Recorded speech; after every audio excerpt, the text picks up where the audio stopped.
Hello, I'm David Grayson, the Chair of the Institute of Business Ethics, and I'm delighted to welcome you to what I think is going to be a really super webinar with Margaret Heffernan. The Institute of Business Ethics, of course, exists to champion the very highest standards of ethical business behavior and to make that a normal part of the way that we do business around the world. We do that through our research, through our training, and through our advisory services, and also by identifying and providing platforms for really interesting and important new work. And certainly Margaret's latest book definitely comes into that category. We're delighted that she's with us today, and I'm going to hand over straight away to Ian Peters, the director of the IBE, who's going to introduce Margaret and run this webinar. Ian, over to you. Thank you very much, David, and welcome everybody. This was originally billed as our summer event. I'm sorry to say it doesn't look much like summer outside, and this isn't quite the event we originally planned to have, so we can't offer you any drinks or nibbles, I'm afraid. But nevertheless, I'm really grateful that Margaret has agreed to perform virtually for us, as it were, and we'll look forward to hearing from Margaret in a moment or two. Just one or two housekeeping points from me to begin with that I need to point out. If anybody has any technical difficulties or issues, then do please let us know, and you can do that by using the raise hand function through the go-to boxes that you can see on your screen, and then ask a question or raise the issue either in the chat function or in the questions box, and one of our events team will get back to you and hopefully solve the problem for you. And also just to let you know that we are recording the webinar, and the webinar will be available in the next couple of days via the website. So do please look out for that. So if I can move straight on then to introduce Margaret. Margaret's latest book, Uncharted, which hopefully you're aware of, and there'll be information available during the webinar on how to get hold of Margaret's book, but I think you all know how to use Amazon, so it's not that complicated. And what we're going to talk about today is a range of issues, but I think Margaret's going to particularly focus on the themes in her book. Margaret's an entrepreneur and a chief executive, and she's produced prize-winning programs for the BBC. She has worked in the US running multimedia technology companies, and she advises senior executives around the world. She's a professor at the University of Bath and writes for the FT and HuffPost. So Margaret has quite a track record of producing absolutely fascinating and stimulating books, of which this one, Uncharted, is the latest. The book provides, I felt, fascinating insights into a whole range of issues, but essentially our addiction to prediction. We have this desire to put our faith in the forecasters and use data and big data and algorithms and all the rest of it, which we put our faith into as providing a predictable future. But in practice, it's not that simple. And we fail to take into account the complexities and uncertainties in life. We fail to scenario plan, and we fail to build resilience into our systems. And then comes along something unexpected, coronavirus. Now, reading Margaret's book, I found was almost like a prediction. I think she would say it wasn't a prediction, but it felt like it reading it, about what's happened to us over the last few months. So I'm really interested to hear what Margaret has to say about that, and also about how business should respond. A rather interesting comment that Margaret makes in her book around businesses having a purpose, and that organizations perhaps struggle to understand and articulate their role in the world, and whether purpose statements are just another vague management fad. I've noticed in talking to business during this period that what we've heard is that those who are values-led, those who are purpose-led, are perhaps better equipped to respond to the crisis and may come out of it in a better way. So I'd be really interested to hear Margaret's comments on that. Anyway, enough from me. Lots to keep us busy over the next hour. I will hand over to Margaret. She'll talk for a while, and then we'll open it up to questions. So do, as Margaret's talking, add your questions into the questions box. We've had a few in already in advance, but do ask your questions, and I will endeavour in the period after Margaret's spoken to make sure that we cover as many as possible of those questions. So Margaret, over to you. Great, thanks so much, Ian, and thank you to everybody for turning up today. As Ian mentioned, my new book, Uncharted, is very much about the degree to which we really can't forecast the future. And it looks at all the different ways in which we do, the history of economic and financial forecasting, and the problems endemic to economic models. It looks at the degree to which, although we think history repeats itself, it really doesn't. And as a consequence, history is often a poor guide to the present and to the future. And it looks at the way that we often try to think about our own future, which we sometimes do through personality profiling, psychological profiling, and DNA profiling, and the degree to which those let us down also. It's a picture really of a world which is so complex and full of uncertainty that although we can see a lot and we know a lot, actually exactly what the future will be is beyond our grasp. It's an optimistic book because I don't feel that that leaves us helpless or passive. In fact, I tend to think exactly the opposite, that the fact that the future does not exist yet, it has not been determined, means that it's fundamentally up to us to design and define what it can be and what we want it to be.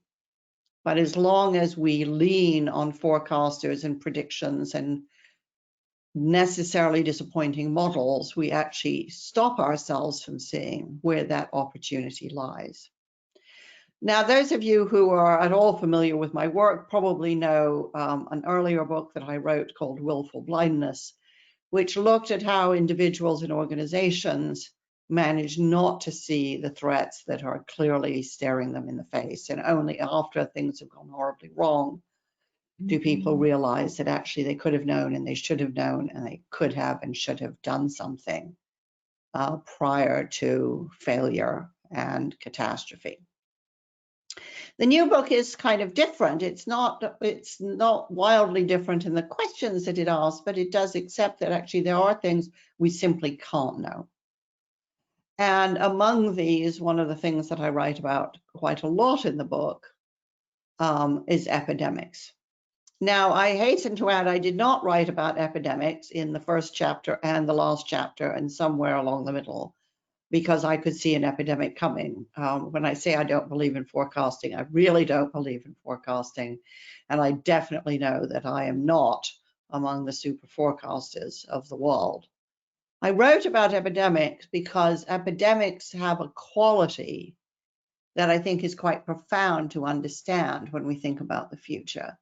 And it's this, which is we know epidemics are always with us. They have been forever.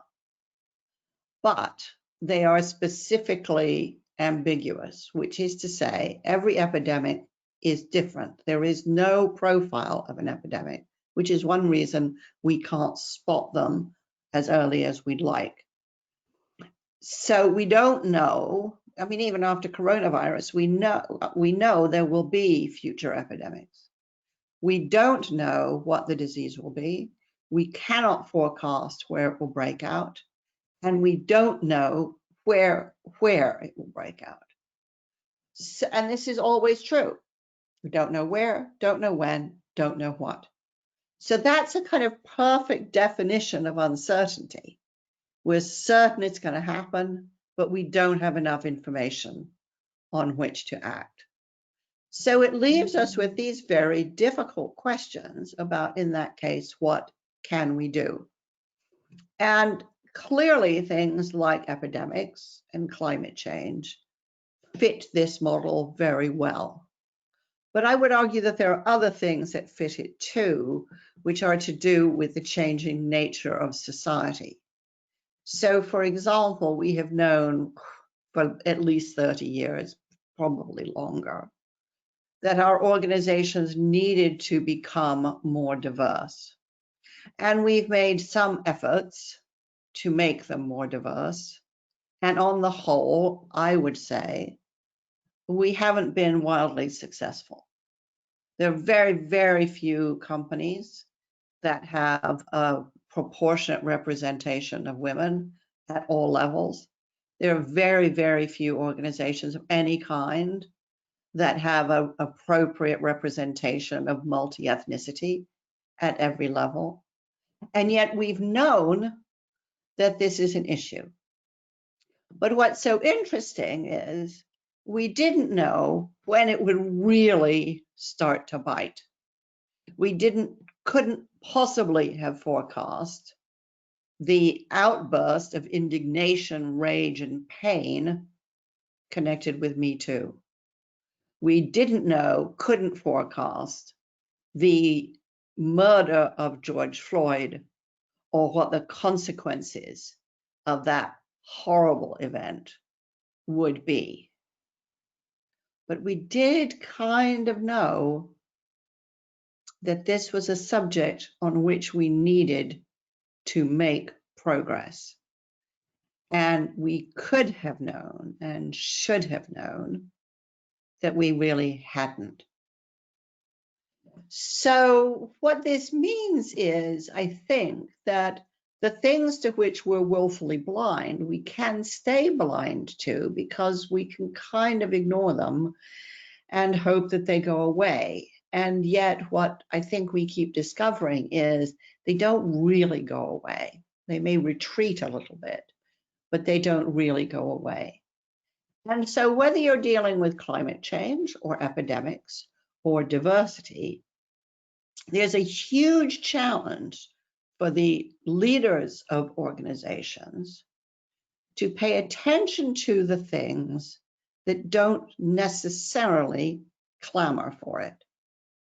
So I've talked to many senior people in governments around the world, all of whom will say, yeah, epidemics have been on the risk register for as long as I can remember. Climate change has been on the risk register for at least the last 30 years. So the question which this leaves us with from an ethical perspective is, if we know these things in general, even if they're specifically ambiguous,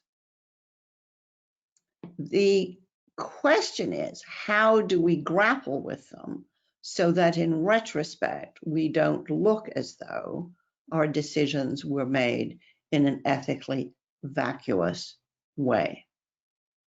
And many people will say, well, Margaret, this is just impossible, right? It's just impossible. Business is really busy. There are lots of decisions. There are lots of short-term demands. There's a lot to do. There are lots of constituencies to address and so on and so forth. And I get that. I absolutely know that. I've run companies myself. I understand the pressing demand of the immediate and the day-to-day. But I suppose where I'm sitting now is in saying, however entrancing, addictive, compelling the day-to-day may be, it is in the nature of business ethics that paying attention to these ambiguous potential events has to become truly critical. So what do I mean by that? There are a couple of things in practical terms. The first thing I think is that we have to recognize that most of the processes that we have in place for paying attention to these issues clearly doesn't work. Risk registers don't work. I've sat on how many boards, I can't even count anymore, and we go through the risk register, almost nothing changes. We kind of tick it off, think, yeah, we're pretty prepared, or we're good enough. We're good enough. So there is something about the process of risk registers that doesn't compel attention. That's a challenge. What are we going to do about it? If it's worth doing, how do we do it well? Because clearly we do it badly. In addition, there's a question about how do we get a better quality of insight into the kinds of decisions we make, specifically around strategic priorities. And here I thought when I wrote Willful Blindness that we were missing a trick, and after writing Uncharted, I think we're missing it even more, which is I have always believed that fundamentally leaders should recognize that in their workforce, they have an early warning system. So for example, whenever you look at cases of willful blindness, you will find that the narrative, it starts, oh my goodness, we couldn't possibly have seen that coming. Then there's a bit of research and it's like, oh no, actually lots of people tried to raise attention for it. And then you do a bit more research and it turns out actually almost everybody saw the problem. It's not unknown or unknowable. So the challenge is, how do you get that insight and knowledge out in the open where you can deal with it? The academic research into organizational silence, which asked cross sections of executives, do you have issues and concerns at work that you don't voice, came back with this, I think, spine-tingling number, which is that 85% of people asking that question, do you have issues and concerns at work that you don't voice? 85% of them said yes. Think about Volkswagen. Think about the banks. Think about Wells Fargo. Think about breast implants. People know what's going on. And so the question for leaders is, how do you capture that knowledge before disaster strikes? I would argue exactly the same thing about the unknown future, which is if you ask the workforce, what do you see as major threats or opportunities confronting the company? Most people will know. Most people know climate change is an existential threat to every business. But if you don't ask them, they won't tell you because nobody's inviting that conversation. Organizational silence remains profound. Now, some of my colleagues in the academic space have said, well, really, clearly, what we need to do now is to create organizational cultures where people feel safe to speak up. And I would agree with them about that. But I think we have to go further for two reasons. One is creating organizational cultures of safety is an intensely difficult thing to do. And the reason is because a sense of danger or jeopardy at work does not come only from the company itself. It also comes from the external environment. So right now, for example, when we know that we're in an economic crisis, even if we can't all feel it yet, and we know we're heading for record levels of unemployment, I can guarantee you that people are not going to feel safe raising issues that might be contentious because they're afraid of losing their jobs. When you have high unemployment or threatened high unemployment, people don't feel safe no matter what you say to them. So I think organizational silence is not addressed adequately through safety. I think instead we have to start being much more dynamic in the ways that we structure debates, in the ways that we structure board meetings, in the kinds of discussions and explorations which we're willing to have. And I think, most of you who spend time in board meetings, as I do, will recognize what I'm about to say as not exactly standard operating procedure.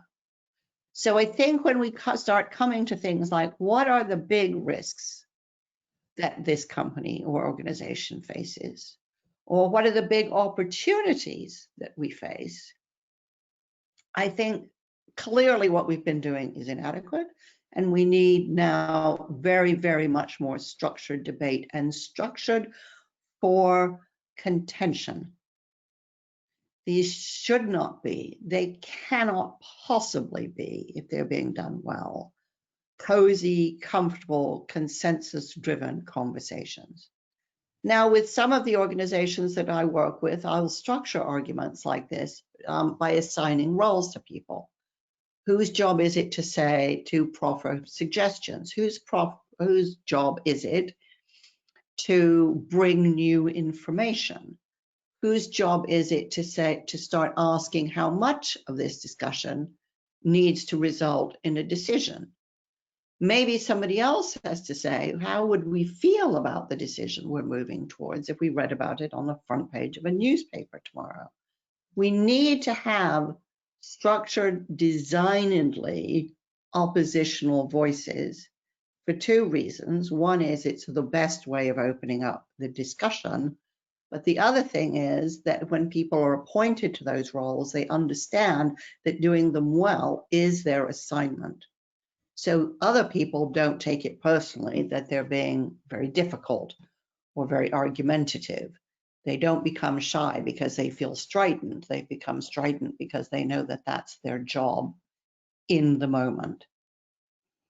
But I also increasingly feel that when I think of all the board meetings and strategy review meetings I've sat in on, I think we very routinely have the wrong people around the table, which is to say they are generally over 40, they are generally male, and they are generally white. And they're all good people of good intent and goodwill. I don't have any question about that. But they aren't what the future looks like. And if we want organizations that are really fit for the future, I think we have to start involving the future in our priorities and decision makings. And that's why increasingly, as I work with organizations right now that are thinking about what does our post-pandemic world look like, almost my first question is, who's answering this question? Because if it is the group of people that I've just described, that's not good enough. You need the future at the table. And you need that partly because it'll give you a much greater diversity of views, but you also need it because the future in terms of people is currently disproportionately disadvantaged. We now have a generation of people starting their careers who have known nothing that we would describe as normality. They walked into a banking crisis. They were then hit by the Brexit crisis. They've then been hit by the pandemic crisis. They're now in an economic crisis and heading into the climate crisis. These are the people who are going to feel the cold, sharp winds of the future, and they have got to be part of the decision-making process because they're going to pay the price of the decisions that we made 10 years ago and that we're making today. I think equally that this has to be a far more imaginative, explorative discussion. Now, in my book, I've written extensively about scenario planning, and I did that for several reasons. One is because ever since it was invented in Shell, mostly at Shell, in the 1970s, it's undergone quite a lot of change. But also, I'm very alert to the fact that many companies use scenario planning in what I can only describe as a rather shallow way, which is it starts in finance, despite the fact that Pierre Wack, who designed this kind of scenario planning, designed it as an antidote to financial planning. But nevertheless, typically most organizations, strategic planning, it sits within the finance function. I think that's a terrible mistake, as did Pierre Wack. which is to say there are many, many, many forces at work, social, political, environmental forces at work, which cannot be captured quantitatively. There's too much uncertainty around them, but they have a huge impact. So what that means is that you need to have a process for collecting pretty good, reliable information that captures all of these so-called soft changes, as well as the hard data that looks at economic outcomes and forecasts and the company's own financial outcomes and forecasts, and weave those into 3 or 4 plausible data-derived scenarios.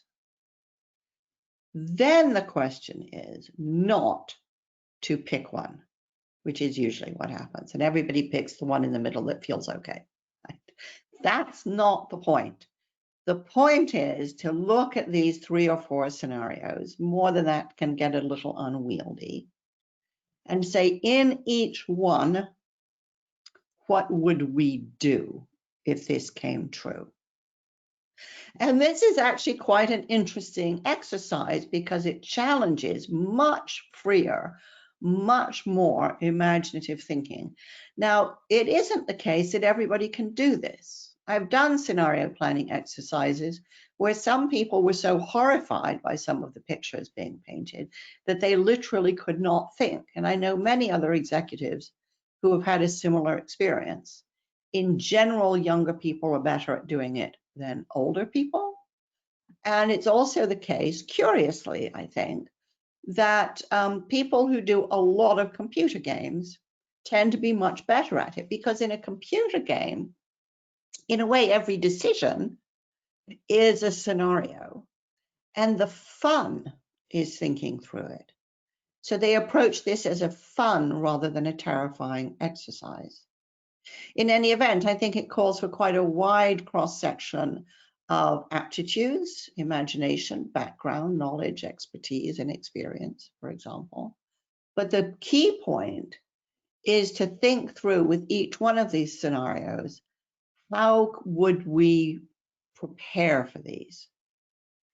And out of those answers come either strategic opportunities or a much clearer view of strategic threats, which henceforth you'll really want to keep an eye on.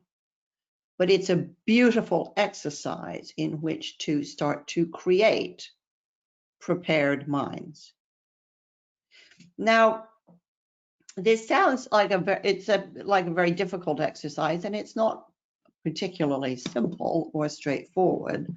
But I would say that in terms of releasing creative, innovative, and strategic capacity within an organization, it's pretty much second to none. And it is infinitely richer and I think more valuable than the standardized process of financial planning. I just want to talk about one other kind of way of thinking about this, which I encountered when I wrote about the Coalition for Epidemic Preparedness. And I started to do research into the coalition probably 3 years ago, which is when it was just started. Interestingly, it was grown out of the Wellcome Trust, the biggest funder of medical research, I think still in the world. And the Wellcome kicked it off because they recognized that governments had no interest and were taking no action in preparing for epidemics. And they said, well, this is a terrible risk, so if governments aren't going to do it, we are going to do it. And what Richard Hatchett, the first director of the coalition, said was, when you think about epidemics, you can see that they have 2 faces. And he calls them really just in case and just in time. He said, because epidemics are implicitly unpredictable, there's a lot of stuff that you have to do ahead of time, just in case. You have to ask yourself the question, if this were to happen, what would we wish we had been doing today? It's a fantastic question. So in the case of epidemics, what Hatchett said was, okay, if you have an epidemic, what is the one thing you really, really, really, really want as fast as humanly possible? It's a vaccine. Vaccines are the holy grail of epidemics. So he said, in that case, you have to start preparing vaccines before you have an outbreak, because the average time it takes to develop a vaccine is about 10 years, and the fastest we've ever done it so far is 4 years. So you have to start ahead of need and start developing ahead of time, just in case. Now, here's the rub. Doing that is inefficient. Some of the vaccine candidates will fail, and it may be you don't have an outbreak of that disease for years. What Hatchett did very cleverly was he looked at what are the diseases that are most likely and will have greatest impact. So he started with Lassa fever, Nipah, coronaviruses. Thank goodness we had a little lead time. But the point is, some of those might not be needed, and certainly some of the candidates won't work. So this cannot be about efficiency. Yes, time, money, resources will be wasted, but where you have uncertainty, efficiency will not be your friend. It will strip out margins for error and surprise, in the same way that austerity stripped out PPE, beds, doctors, nurses from the NHS in the last 10 years. So where you have uncertainty, efficiency it will amplify danger. Hatchett also said in a crisis, you need very, very strong networks of trust.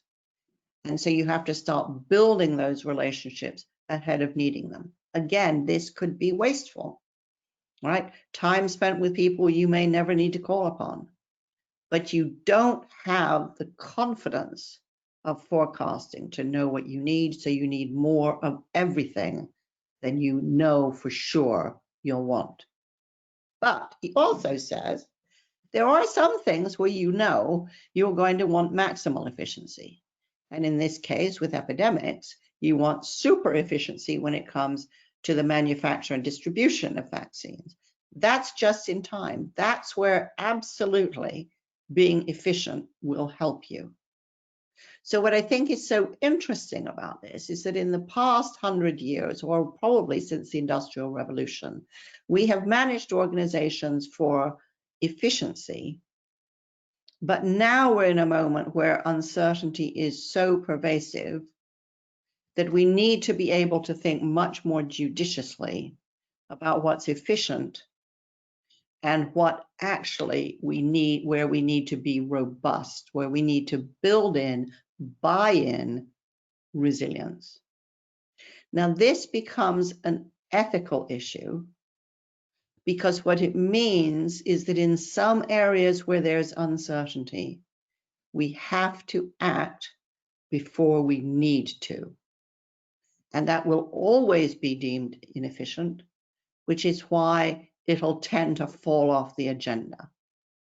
If we had acted on diversity before George Floyd's tragic death, we would not now be in a situation where so many of our organizations are having to apologize for systemic racism. If we had acted earlier on gender diversity, we would not be in a situation now where so many organizations are facing lawsuits around sexual harassment. This is around being prepared, acting before you have to. And I think, what I hope now, as the world has woken up to how much uncertainty characterizes our lives, I hope we will finally recognize that efficiency is not the only consideration in our management and leadership of organizations, that we have to be prepared for and ahead of social, political, environmental, contextual change. and that we have an ethical responsibility to do so. Now, Ian, in his introduction, talked about purpose, and I think at its best, that purpose is a way of thinking ahead of the problem. It's thinking instead of just constantly firefighting, can we create an overarching intent, an ethos for an organization, which gets us ahead of the many, many problems in which we find ourselves mired. And this is an ethical choice because it's about taking responsibility for the organization and its relationship to society. And I think that that's true. But I'm also very, very conscious of the fact that when I look at many organizations in this country and around the world, the purpose statements mean nothing. I think perhaps one of the most absurd is helping Britain flourish. I have absolutely no idea what it means. And it doesn't do what a strategic statement must do, which is say what you are not going to do. If it doesn't, if the purpose doesn't clearly delineate what you do and what you don't do, then I have to question its seriousness. And I think this is more crucial now than ever, not just because we are heading into a period of prolonged crisis management, but because underneath all of this, after decades of failing to address problems we should see, the big issue from where I sit is the looming issue of legitimacy. Are the companies that we work with and for, are they a net benefit to society or are they plunderers? That's a fundamentally ethical question. And only when we answer it, I think, are we robust in our preparedness to face a very daunting future. Thanks very much.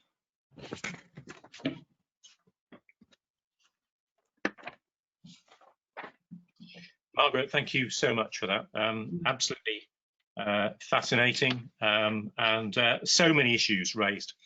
Let me just flag to the participants, do please submit your questions. I must admit I'm not seeing any at the moment, so if you have submitted them and there's a reason I'm not seeing them, then perhaps the events team could have a look at that. Or maybe you've just been listening so intently to Margaret that you haven't found the time to focus on asking your questions. So in the meantime, I'll start to pose a few. Margaret, you ended there on this really rather telling point, I think, about the question of legitimacy, and you talked about some of the ways in which boards need to work. I just wonder, if we haven't tackled diversity, if we haven't addressed the need in boardrooms to make sure that there are the right questions being asked, the opposing views coming in, and so on. Then how do we move forward on this? I mean, is it and is it really the case that boards don't recognise this? Is it really the case, for example, that non-executive directors aren't conscious of their need to scrutinise, question, probe? Every time there's a crisis, whether it's Carillion or whichever company, you end up thinking, well, what are the non-executive directors there for? What do they think they're there for? I mean, you've worked with many companies. What's your observation on this? My observation generally, with all the caveats around generalizations, is that the greatest scrutiny is reserved for the financial health of an organization and the growth of an organization. I think culture is almost the bottom of the agenda, if it's even on the agenda. I think that there has been a tendency, both here and in the United States, to regard non-executive directorships as a sort of perk of retirement, that they don't necessarily involve a huge amount of work, and they're a bit of a rather nice elite social club. Now, I apologize to all those NEDs who, for whom this is absolutely not a description of themselves. I recognize there are some tremendous chairs out there and some tremendous non-exec directors, but I don't think you can have a failure like Carillion, like all the other failures we could think about, without quite a lot of people sadly fitting my description. I know, because I've interviewed them, the number of people who have actually been told rather quietly by the chair, are you really sure you want to do another term? You're a bit difficult, or you seem a bit unhappy with the organization. Are you sure you're really up for this? In other words, quietly eased out. So I think all the evidence suggests that actually there's quite a lot of work that needs to be done that isn't getting done. And it's not just one company or another. I think when you look at the failure on the diversity front, if you look at the failure on the climate change front, if you try to count on the finger of one hand, how many companies in this country have net zero carbon impact, I think you can see there are a lot of companies not doing the jobs that they need to be doing. And I think it's all very well for me to sit here and rather arrogantly, criticize them. I think the more useful thing to do is start talking about how do we run these kinds of meetings and discussions in such a way that the stuff that really matters comes to the top. And I think, as I say, I think that's partly through structured discussion where people are given permission, remit, even the requirement that they involve themselves more actively and more critically. But I also increasingly think we need a shadow board, which is, largely people under 40, where there is about 15% of BAME representation and 50% representation by women. In other words, a shadow board that looks like the society on which the flourishing of that company depends. Because I don't know any chief executives or chairs who think it would be much more fun to run this company in a place where you have societal breakdown. So we have businesses have a deep vested interest in a healthy, rules-bound, legal, coherent society. And if they want to keep that, then they have to contribute to it, not merely take from it. Okay, right. I've got lots of questions actually that have come in I've now seen. So they were obviously all stacking up, waiting for us. They were waiting for you. So we won't be able to cover all of these, but I'm going to pick a few out. So here's one. Decisions drive behavior. Behavior determines culture. Decisions are based on forecasts. So how, therefore, can forecasts be considered in the context of culture? Well, I think first of all, forecasts have to be considered with great skepticism, right? The very best forecasters say that they can't see much more than 400 days out, 400 days. And they acknowledge that even within that 400 days, they're going to miss things. So we have to stop taking them as soothsayers, as if they're knowledge. They aren't, they're hypotheses. We think this is going to happen. Any forecast should have some kind of probability rating alongside it. Are you 90% confident? 80% confident? On what do you base that? If you say you're 50% confident, then you're not confident at all, basically, right? It says nothing. And it's interesting because, I spent a lot of time talking to people in the intelligence world, and that all of their forecasts have probabilities. It's just politicians don't want to look at them. They want certainty, even though certainty isn't available. So I think that we have to recognize that the classic form of management, which was forecast, plan, execute, it's broken. The first, it's a three-legged stool and one of the legs is gone.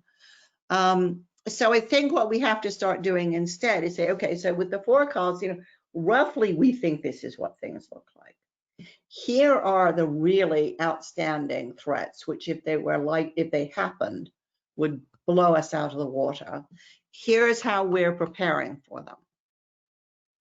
In terms of the general forecast, here's how we're planning for it, and here's where we've built in resilience. And if you don't build in the resilience, then efficiency and an efficiency mindset will strip it out.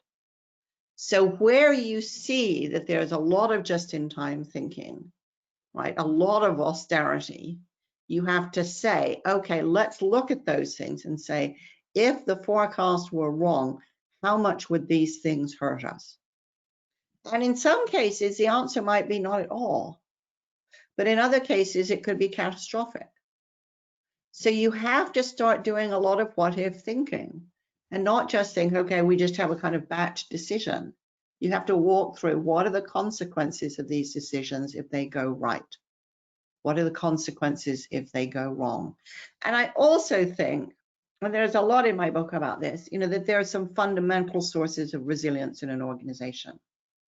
So obviously, cash is a gigantic source of resilience. It's why in a crisis, everybody says cash is king, because cash just buys you time. So having quite a lot of cash around and not carrying gigantic amounts of debt, that's going to give you resilience. The other major source of resilience is obviously IP, technology, things that you own, really hardcore assets. But the other source of resilience is your workforce. And I was very interested to read the other day that Jim Chanos, who is the short seller famous for predicting the end of Enron, said the other day that he thinks that he will see companies who depend fundamentally on the gig economy will start being downgraded, because actually depending on the gig economy workforce is the opposite of resilience. These are people who don't care about you, don't care about your customers, and who can disappear tomorrow. And so I think there's a huge issue, coming back to the question about culture, which is to say, ask the question and be challenging about the data. How far is our workforce a source of resilience? How committed are people? How happy are they working here? How much do they feel a vested interest in the organization? Because actually, if we're just swapping them in and out like widgets, this is a very, very fragile workforce that when the chips are down, might just walk out the door. So are we doing enough in terms of the social capital in our organization, as well as the financial capital and the intellectual capital? Are we doing enough to make this inherently a much more robust, resilient kind of place? Good. Well, and one of the things I thought was is interesting in that is, of course, I think, I don't want to put words into your mouth, but we're not saying here that forecasts are bad. Forecasters are bad. I mean, they might be inaccurate. There'll be different levels of accuracy. It's more about what do we do with them, isn't it? It's more about, do we question them? Do we take them as an input to our conversation, our discussion, our decision making, as opposed to just saying, oh, well, that's the forecast, that must be true, we must respond to that, which is, again, a bit worrying if boards take that sort of approach and don't question the information that's put in front of them, which is certainly what I assume boards are meant to do. So I think that's right. I think we should regard forecasts as hypotheses rather than fact. I think it's important to quote, Philip Tetlock's fantastic study that showed the more famous a forecaster is, the more likely they are to be wrong. So that means we need to come to them with real skepticism. But I think we also, of course, you need to make some assumptions in order to make decisions. But I think you also have to revisit those assumptions quite routinely and see what's changed. And one of the difficulties, one of the many kind of structural difficulties of doing planning within forecasting is that typically in spreadsheets, the assumptions are very hidden. And that needs to change. The assumptions on which forecasts are based need to be really, really transparent. Because then you can start watching to see, okay, so are these assumptions becoming more true or less true? And it's not about people being good or bad, it's just, life changes. And there's a beautiful example of this, in the 1980s, where the United States government intelligence services kept saying, Cold War is going just fine, nothing's changed, because they were looking in all the same places for all the same evidence year on year, until a guy named Herb Meyer, who was second in charge of intelligence under Reagan, said, well, let's start looking at other things, right? And start, so let's try a counter hypothesis. If the Soviet Union were unstable, what would we expect to see? So let's start looking for some counter assumptions. And you ask that question, all sorts of stuff comes out of the woodwork that nobody had ever seen before. So you have to keep challenging these assumptions and asking, what would we do if this assumption weren't true, and how could we tell? Okay, let's move on to another question. I think you may have upset somebody by your comments on risk registers. Why do you think risk registers are ineffective, rather than focusing on board dynamics and people's unwillingness to take them seriously? Well, I mean, as you know, I focus on both, and in a way, the problem can't be inherently with the document, right? The document hasn't any responsibility. But I think there's just something that's so routinized about the way that risk registers are dealt with, almost invariably towards the end of the meeting, almost invariably, only a couple times a year. The fact that they always look the same and they hardly ever change, that suggests people are not coming to grips with them. So I think there's a really interesting question, a kind of design question, as to how do you present this information differently so that it really comes to life for people and they really have to come to terms with it. I mean, there's probably, given, we are living in an age of absolutely staggeringly creative graphic design, maybe we need to look at presenting the information in a different way. But I have sat through scores of these meetings, and I honestly can't remember anyone truly, viscerally, imaginatively coming to grips with them. And they all have a traffic light system, which means, well, if it's yellow or green, it's okay. Yeah. Okay, right. Let's again try and move quickly through some of these. So here's another. Margaret mentioned that employees are likely to not want to raise difficult issues because they may feel unsafe because of the threat of unemployment in the current economic situation and so on. She suggested, therefore, that companies will need to be dynamic in the way that they structure debates and discussions. Could she perhaps give an example of what good looks like in terms of debates in organizations? Well, I think I did that a little bit, but I think, and I would hasten to add that this is for decisions that really matter. Every time you're deciding, where to have the strategic retreat or the annual get together, I don't think you have to go through all of this stuff. I think you have to assign roles, like what are all the reasons we should do this? Somebody else, what are all the reasons we shouldn't do it? What piece of information would really make a significant difference? How much of the decision do we have to make today? How does this impact the most fragile of the people in our system, be that employees, supply chain, customers? How comfortable would we feel having this conversation on the front page of a newspaper? And the other thing is a kind of post-mortem, post-vivem. So if this all went wrong, why would that be? And if it was all even more successful than we imagined, why would that be? And this is really about getting deep into the guts of the decision and understanding what it is. Another thing I think that many companies do is they have a cooling off period. And we'll say, okay, so we've all agreed we want to do this, but we're not going to act on it for X days.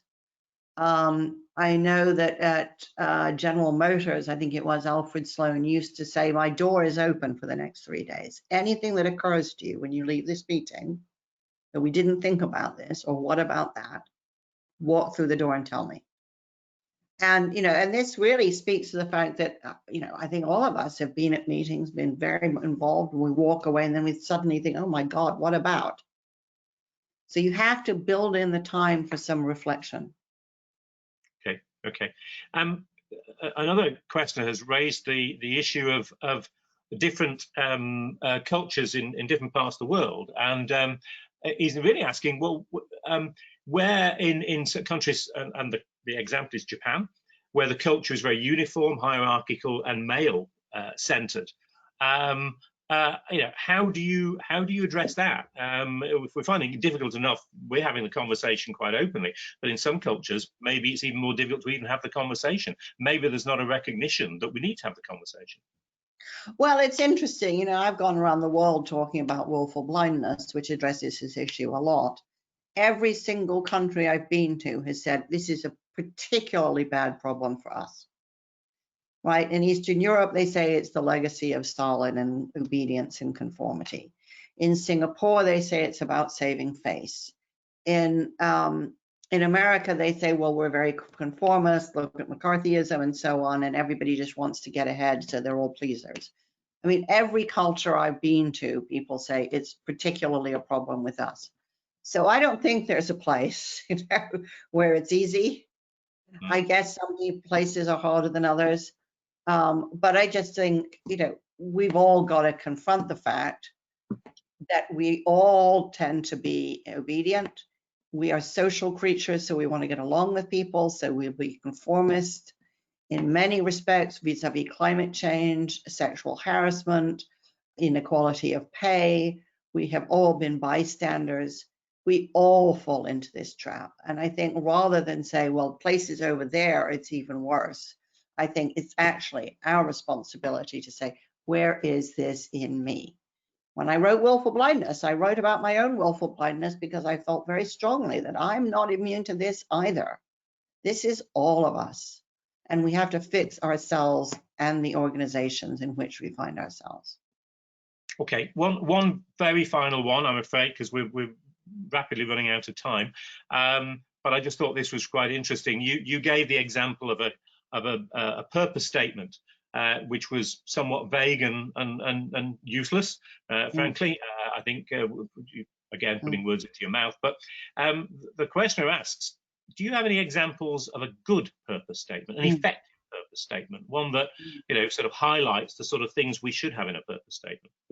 Yeah, I don't know if there was a purpose statement at Unilever, but I know that the Sustainable Life Plan starts with a fundamental goal: decouple growth from environmental degradation.